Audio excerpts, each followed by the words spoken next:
तो सबसे पहले मैं आपसे सवाल पूछना चाहता हूं, देखना चाहता हूं, अमेरिका के राष्ट्रपति ने स्टॉक मार्केट की धज्जियां उड़ा दी हैं, देखा होगा। China, first row. China, 67%. That's tariff. तो आज बात करेंगे टैरिफ को लेकर, क्योंकि डोनाल्ड ट्रंप टैरिफ अनाउंसमेंट किया। In the past 20 days, the US stock market just lost $4 trillion.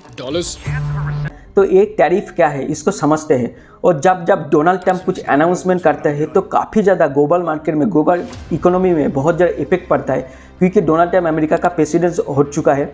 इस होने का कुछ पहले ही उसका क्रिप्टो को लॉन्च किया। ये जो टैरिफ अनाउंसमेंट किया तो इसको समझते हैं। China, first row. China, 67%. That's tariff. जो हम लोग जो लोकल जो टैक्स देते हैं, जैसे कि CGST है, GST है, गुड सर्विस टैक्स, ये हम लोग कंट्री के अंदर में टैक्स देते हैं कुछ प्रोडक्ट को लेके। जो बाहर का जो टैक्स उसको बोलते हैं टैरिफ। बाहर का जो लेन देन वो कुछ सामान के हिसाब से हम जो गुड सर्विस टैक्स देते हैं उसको बोलते हैं टैरिफ। अंदर में जो किसी प्रोडक्ट में जो टैक्स होता है वो रियल टैक्स होता है, और जो बाहर का कुछ कंट्री का कुछ प्रोडक्ट का लेन देन उसको टैरिफ कहता है।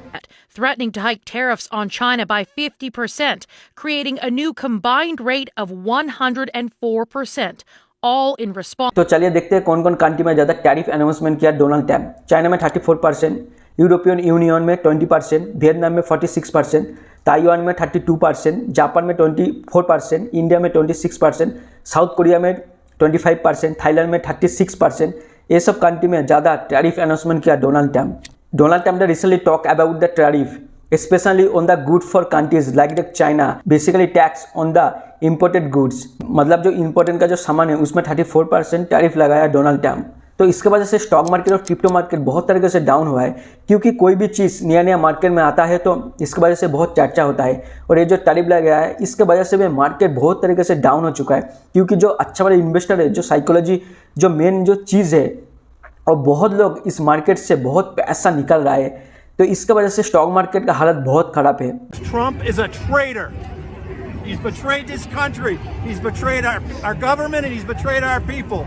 He's betrayed our allies. मैंने पहले वाला वीडियो में बताया स्टॉक मार्केट से रिलेटेड क्रिप्टो मार्केट काम करते हैं। 96 on Thursday, more than in major markets across Asia and Europe. जब भी स्टॉक मार्केट डाउन होता है तब क्रिप्टो करेंसी भी डाउन होता है, क्योंकि ये स्टॉक मार्केट और क्रिप्टो करेंसी एक तरीके से काम करते हैं। क्योंकि स्टॉक मार्केट में जब पैसा आता है वो पैसा क्रिप्टो में भी कुछ इन्वेस्ट होता है, इसलिए जो अच्छा वाला जो पोटेंशियल वाला इन्वेस्टर है वो क्रिप्टो से भी पैसा निकल रहा है इस टैरिफ की वजह से। और ऑलरेडी डोनाल्ड ट्रंप ये इकोनॉमी को लेकर बहुत तरीके से खेल रहा है। जब डोनाल्ड ट्रंप आया था उसका कॉइन रिलीज़ किया, फिर उसका बीबी ने कॉइन रिलीज़ किया, ये क्रिप्टो में बहुत तरीके से लिक्विडेट किया बहुत टोकन को। और ये जो मैनिपुलेशन है, जो इकोनॉमी का जो मैनिपुलेट करता है, वो आप लोग कमेंट करके बताएं कौन इकोनॉमी को ज़्यादा मैनिपुलेट कर रहा है। ये जो स्टॉक मार्केट और क्रिप्टो मार्केट है, कौन ज़्यादा इसको मैनिपुलेट कर रहा है, आप लोग कमेंट से बताएं।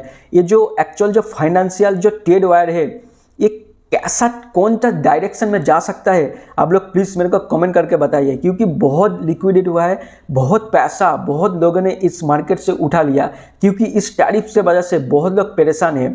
तो सबको पता है America the strong economy and most powerful country. वहीं एलन मस्क और डोनाल्ड ट्रंप दोनों के ही बयान बहुत ही संवेदनहीन नजर आते हैं। ऐसे में लोगों का गुस्सा दोनों के खिलाफ ही फूट पड़ा है। जब एक पावरफुल कंट्री में कोई डिसीजन लागू होता है तो इकोनॉमी में, पॉलिटिक्स में बहुत लोग इसका नजरदारी में आता है। तो आप लोग कमेंट करके बताएं कौन सा डिप में आप लोग बाई कर सकते हो, अच्छा वाला क्रिप्टो और अच्छा वाला स्टॉक। आज के लिए वीडियो इतना ही। आप लोग एक काम कीजिए, not to forget like subscribe, please the subscribe button and click the bell icon. तो आज के लिए वीडियो इतना ही। Thank you. Cryptocurrencies and NFT are a high-risk investment and may not be suitable for all members of the public and all types of investor. You should not purchase cryptocurrency unless you understand the extent of your exposure to potential loss. We are only providing information for educational purpose only and no financial advice.